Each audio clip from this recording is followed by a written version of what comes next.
We've had some great replays in this early access period for Forge of the Chaos Dwarfs, but this one outshines them all, and what a great time for it, because we're showing off Ulrika Magdova, the new FLC Legendary Hero, for the Empire and Kislev. Of course, vampirism's not looked upon too fondly in the Frozen North. Look no further than Counter and the Bloody's frozen corpse on display in the Frost Palace for evidence of that. But sometimes that feral savagery and impeccable skill at arms is just what the Ice Queen ordered, like during an invasion of Lustria, many thousands of miles from home. Also get to see some old friends return here. So here, at the River Amaxon, Ulrika Magdova Straghoff has been returned to her aristocratic position, provided she keeps that blood-sucking under relative control. You can actually execute her in campaign when you find her, instead of taking her on board, but she is quite the versatile combatant. 30 bonus versus infantry, all kinds of ammo for a legendary bow that felled a dragon, and she's a horseback prodigy, with buffs to speed and missile damage while above 75% HP. Her Dancing Blade gives her powerful defensive boosts while weakening enemies, which can be paired with Enfeebling Foe to cripple an opponent's dueling prowess. Maybe the most interesting interaction she has is she's a vampire that doesn't really crumble. I mean, she would, but she has this fun little army passive called Buy Our Blood, which means when the going gets tough, rather than evaporate, she doubles down and becomes an immovable rock in the stream of battle, which may just come into play late in this one. Cool model, and a lot of ways to hurt you. She's a Shadows caster with some bite. She'll be joined by Daz Hearth Blades, who got extra melee attack alongside all Zargard great weapons this patch, and Zarina Katerin, who now has magical attacks on her bear. Death Frost, Ice Sheet, and the Crystal Cloak are her items and spells. Behind her are the Ice Guard, who now have projectile penetration, which means they can hit multiple ranks of infantry. According to CA, it's hard to quantify that change, but it results in more damage to targets per volley. Certainly not to the level of crane guns when they were shooting through entire formations and killing demons in 3 volleys, but they're a good unit now and frankly have been for a while because they keep getting buffed. On the flip side are the home court heroes, Mazdamundi and Zlak with their Sacred Sunburst standard of Hexadal, Shield of the Old Ones, Banishment, Ruination of Cities, Apotheosis, Net of Amontok, Comet of Cassandora, and the extra MD and Missile Resist from his banner. He is a powerful lord and has a heavy burden to bear in this one. But the units I was really excited to try out were the Ancient Salamanders, who have finally been brought back to where I think they should have been from the beginning. It's been a very slow process, but they are back down to 1-turn recruitment. They got an extra 1,000 HP, and their projectile speed is up about 20%, which means it's harder to dodge. Yeah, they definitely did release in an OP state, but they got hit with the Nerf bat way too hard, and now I think they're in a really good spot.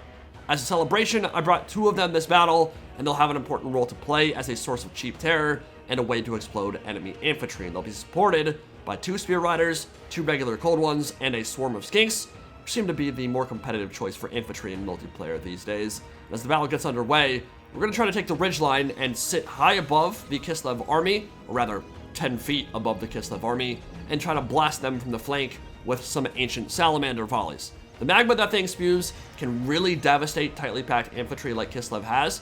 Not going to be able to rock them too easily because of their Buy Our Blood passive, but can definitely cut down their numbers a bit, make things a little bit easier in that melee grind. But as Sally spews, nice little ambush from the Kossovite Dervish Light Cav on display, springing forth from the tree line. Cool thing about Ancient Salamanders, they're like a mobile Hell Cannon that can actually defend itself in melee. Maybe one day Hell Cannons will be able to say the same. Frankly, should have been done this patch with the Chaos Dwarfs, but oh well. Unfortunately for the Kislev Cav, the ambush is about to be ambushed, and a perfect execution of it as well. Spear Riders moving behind the Dervishes, Cold Ones coming in from the front. There's nowhere for the Light Cav to go. Maybe if they were a little bit quicker on the draw, they could have run down the hill towards Ulrika. Melkos might have given them enough time to escape, but it's 450 gold, not really the worst thing in the world to lose them, especially if you're trading in with some powerful magics. And Melkos is a really good counter to Lizardmen and Cav, which don't have the highest base rate of speed anyway, but you cut that down more and deal some more damage over time. Well, you can see that the Spear Rider's already down to half HP. Disgusting volley from the Ancient Salamander, just killed 15 or 16 of those Kossars as they move up the hill. Now the Ice Queen is getting aggro, going after the Skink cohort. There's not much to threaten her while the Cold Ones are indisposed. I won't lie, I yearn for the day the Zarina gets her own unique mount in the form of a sled. It's a brave, bold take, I know, but she really does look majestic on a bear, and Ursus Maritimus will content itself with some tasty, skinky treats. The Dervishes, meanwhile, have been thrown to the wolves. The Raptors have surrounded them, and there will be no dawn for men. It's a good combo. Mace variant for regular AP, and the spears for the hammer and anviling with their bonus first large, particularly in cav fights. But the Ancient Salamander is designed to force an opponent into hasty engagements to put pressure on their infantry and get them to move. And seeing your buddy explode in a shower of meat and flame, yeah, that's certainly one way to do it. We never really talk about it, but those poor pixels almost certainly all have PTSD. Those who survive, anyway. There's a mental component to warfare, and I think the retirement for a lot of these Warhammer units is going to be a bit of a bitch. A lot of mental anguish and sleepless nights. Bubble of note coming in too late. Mazdamundi was kind of far away. Did cast an Apotheosis on the Spear Riders, but Melkoth's Mystifying Miasma continues to harry them, so there will be some benefit with that ward save coming down. Still, Spear Riders are getting beat up by Ulrika, and Mazdamundi's having none of that. And one underrated aspect of his game is his ability to duel. You wouldn't really expect Zlok, a Stegodon, with what, 26 melee attack, to be good at dueling any characters, really, especially ones with high melee defense. But that is the reality, and I don't know if it's because of animations or all that mass and stagger, but it just seems to consistently land hits, and so Ulrika, in about 10 seconds flat, loses a third of her HP. Maybe a fourth. Armored Kossars are firing in, and Skink Cohort are routing off. Don't expect them to perform too well against Daz Hearth Blades or the Zar Guard. That's why you bring the Ancient Salamanders. The Skinks are really just there to provide a little bit of screening.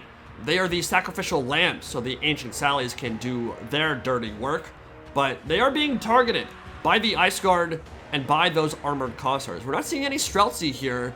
I don't really blame HDS for not bringing them. They seem on paper like they'd be a good counter to Dinos and Saurus, but they severely underperform in most of my battles. I struggle to keep them online and firing, and especially against Sallies and swarms of Skinks, I think it was a good call not to bring them here. The downside of that, of course, is that while his infantry are being balkanized by Salamanders, it will be difficult to zone them out through the Apotheosis heals from Mazdamundi, and that is a combo right there. That is a straight up back to Papa alley-oop. NBA Street Volume 2 style, Mazdamundi with the massive charge into the Kossars, and the Ancient Salamander landing a big hit right next to them. And against any other faction, that would be a terror rout, but By Our Blood is going to kick in if they waver, and actually they're holding on better than I would have expected. They lost like 20 models from the Ancient Salamander shot, and even more than that from the Mazdamundi charge, but he is rampaging over here. It's just fodder though, so it's actually not a terrible idea from Kislev to just kind of drown him in bodies and keep him away from the main engagement. And in fact, it does mean that Mazda can't really support the mainline infantry as much as he would like to. A lot of Skink cohorts in the back lines are out of their javelins now, so they will look to close down into melee, and a really nice combo. Ice Sheet and Melkoth's Mystifying Miasma severely curtailing the mobility of the Cold One Spear Riders. Ice Guard continuing to shoot in, but now Cav is moving in from the high ground, and they might dive into the rear. Here's the thing though, Ice Guard have glaives, which essentially means they have halberds. They're bonus first large and armor piercing in melee, and they have help from Ulrika Magdova. So the Spear Riders are going to their doom here. Yes, they will get a clean charge in. I don't believe the Ice Guard were braced, but they can defend themselves. They have great melee stats, might even be able to shoot some in melee combat as well. And the Dancing Blade of Ulrika will carve a path of red ruin in their midst. So the Saurus Spear Riders shut down really effectively. We've seen Melkoth and Ice Sheet both used very effectively multiple times this battle. This time it's a Death Frost that will drain them of all their remaining life, and they will shatter. Well played on the Kislev side to defend their back line. The Skink cohort are also in the rear. You got to deal with that too, and that's something the Ice Guard are less efficient at dealing with. The dual weapon variant would make short work of them, but in this case, a charge from Winged Lancers will be required to finish them off. Ward save coming in again too late, but there isn't really anything else that Mazdamundi's in range of casting on, and it's a relatively short cooldown, so not really a big deal that it didn't do anything there. Zarina Katerin chasing after the Skink cohort. They will ensure a lot of these fodder infantry do not see the morn. But Mazdamundi is finally stomping his way over. This time a net of Amontok landing, but those was that was on the Daz Hearth Blades. They are extremely spread out, partially due to the Ancient Salamander volley just exploding their formations. They're down to half HP, but a ruination of cities didn't do a whole lot because of how spread out that infantry formation was. One of those cases where cohesion is not a good thing, and it's kind of actually one of the elements of combat I don't really love in all of Immortal Empires, is the fact that cohesion is usually much worse for unit survivability. It's why Swordmasters and Phoenix Guard and stuff just find themselves exploded every time a Pendulum or Pit of Shades hits, because they're really grouped up. And why units like Black Orcs actually seem to take way less damage in those situations, because they're spread out and have an irregular formation, which means they aren't all caught up in the AoE of blasts being sent their way. At least for the High Elves, it's reflected in a buff, Martial Prowess, but for a lot of other factions that have those tightly compact formations, they get exploded and they don't really get any benefit from presenting that united front. But Kislev is presenting a united front right now. Their Zarguard with shields are holding the line admirably. Of course, it is just skinks. Ancient Salamanders are beginning to run a little bit low on ammunition. Deathfrost hitting the Cold One Riders. These ones have the Maqueedle, so they're just the AP variant. 50 weapon strength, they hit real hard, and they want to get into the rear of maybe those Daz Hearth Blades while Mazdamundi pins them in place. Kislev's done a really good job with magic this game. Melkoth's Mystifying Miasma has done a lot of damage to the Saurus Spear Riders, while Deathfrost has done a lot of damage to the other cavalry, and Ice Sheet, again, shutting down their mobility. So having two casters this game actually helping them out a lot, because normally Zarina Caterin would only be able to be on one side of the battlefield, casting spells on that side.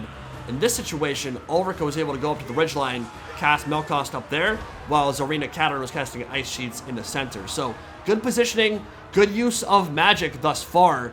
Ice Guard being tied down by the Cav to give time for Mazdamundi to get in unscathed. But Lizardmen are beginning to run out of bodies here, and their Cold One Riders are being beat to hell in every way imaginable.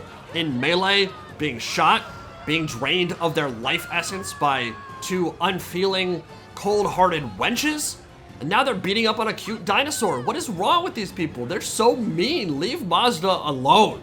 Cold One Riders in the rear did a great job dealing with those Winged Lancers. Buyer Blood just kicked in for those cavalry, and with the help of the Ancient Salamanders and their strong jaws, it doesn't look like they'll survive for too much longer. But they made their presence felt. They helped deal with the Cav. They did a lot of damage to the Skink Infantry, of which there were multitudinal swarms. Those numbers have been culled quite a bit at this point. Lizardmen do not have a lot of infantry remaining, and Mazdamundi is a bit isolated here. He'll need to force out his ward save, a net to tie down the Ice Guard, a banishment to follow it up, and perhaps a ruination of cities as well. That'll catch out some armored Kossars too. So Mazdamundi forced to fight Caterin and Ulrika Magdova Straghoff, and he's doing well. The Ice Guard are all but finished off. The armored Kossars are routing, and Mazdamundi is leading the charge for the remaining Lizardmen as he drops Net of Ammontox and runs over them with a big-ass Stegodon. But this is where we get to test the mettle of Ulrika and Zarina Caterin on her bear. The bear will bring the majority of the AP. Ulrika is not majority armor piercing, but she does have good dueling stats, and she does have ways to lower the melee attack of the Stegodon even further, which is why Mazdamundi has 2 MA right now, so he shouldn't be hitting very much at all, and we can see that the duelists are not taking much damage from him, so well positioned there. Another important interaction as we move into the later stages of this battle, Daz Hearth Blades have 40% flame resist, and of course Ancient Salamanders deal flaming damage, not just from range, but in melee as well. So as it shoots in to what is by far the most important infantry unit remaining on the Kislevite roster, not going to do a whole lot to him.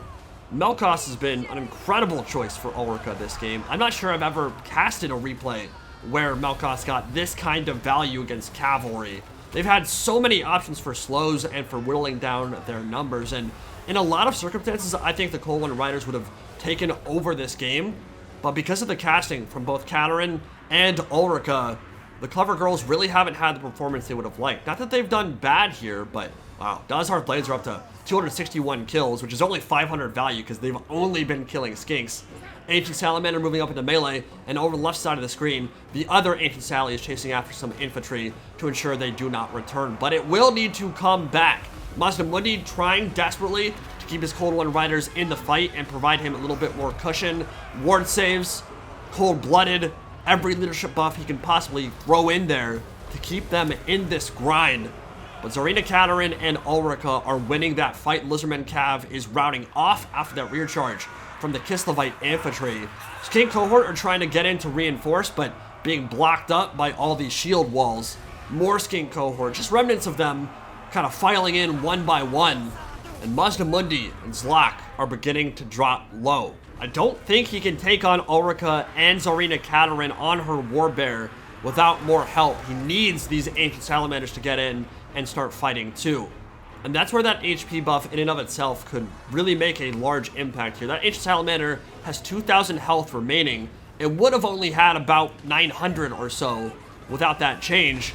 And that would mean 1 or 2 attacks from Ulrika or Zarina Katerin would cause it to rout. Instead, its leadership is fairly stable at the moment. It's out of ammunition, and it doubles as a decent melee combatant. It's a monster. It's a terror-causing monster with decent stats. 33 melee defense is a little bit low, but 40 melee attack and almost 400 weapon strength, majority armor piercing. That is the kind of duelist that could turn the tide if Mazdamundi can stay alive. And it looks like he has slivers of health remaining, but on Zlak and his gigantic HP pool, that means 2,000. So he's not too close to routing, although cold-blooded and a few more leadership buffs might be required to keep him grinding it out. Zarina Katerin is beginning to drop low. Ulrika is below half as well. King Cohort are charging in, and Kislev has the advantage on the balance of power, but it's really going to come down to the outcome of this duel. It kind of looks bad for the Frozen North right now because they're dropping bumbles of nope. King Cohort have the rear charge to surround and just put bodies into the grinder. Mazdamundi still getting attacks in, and his mass and animations causing all kinds of stagger so that Zarina Katerin and Ulrika can't attack.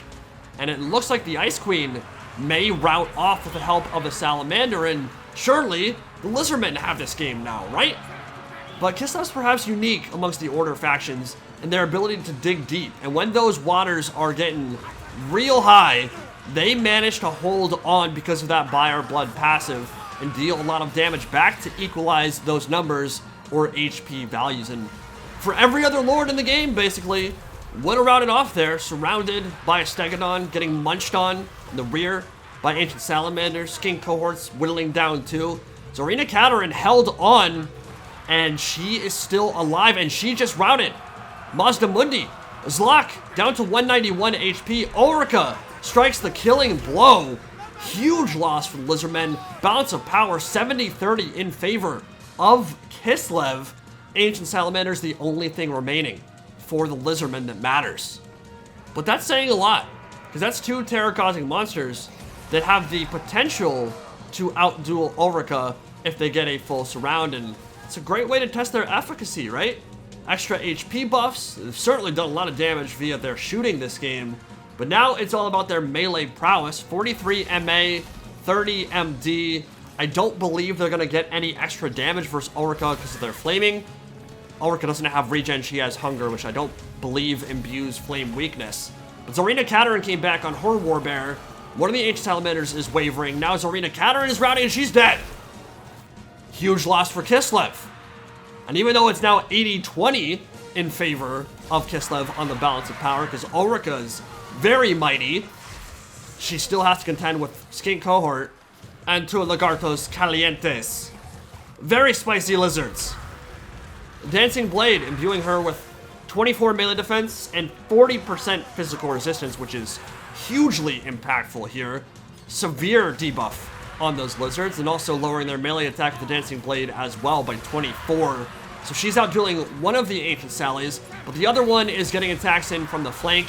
She has not begun to crumble yet, but remember, even when she does, she won't, because Buy Our Blood will kick in. She'll become unbreakable, so this is super interesting. 700 HP remaining on her.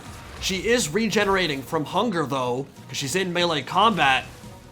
This could still go either way, but there's a decent amount of health remaining between those 2 lizards. About 3,500 or so.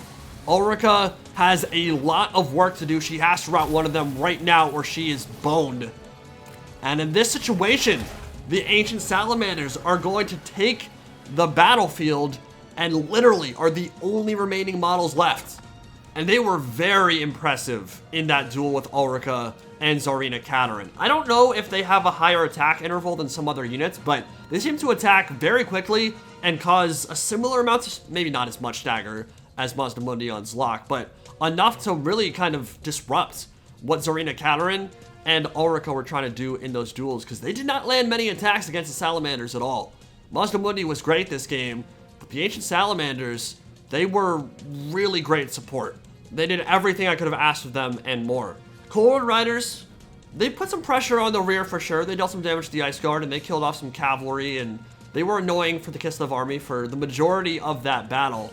But when it really came down to it, it was a duel between two Salamanders and Mazdamundi against Ulrika and Tsarina Katerin, and both those characters were amazing. Ulrika was perhaps the MVP of the battle. 3,600 damage value. She went toe-to-toe with a Toad of the Stars, the greatest of his kind, and perhaps outdueled him in both melee and in terms of a spell fight, which is no easy feat. Tsarina Katerin put in a ton of work that game too, and I think we'll need to do another Kislev replay where we see the Ice Guard shoot into infantry, because I want to see how those projectiles function now that that has been changed. But really good game to HDS. Hope you guys enjoyed it.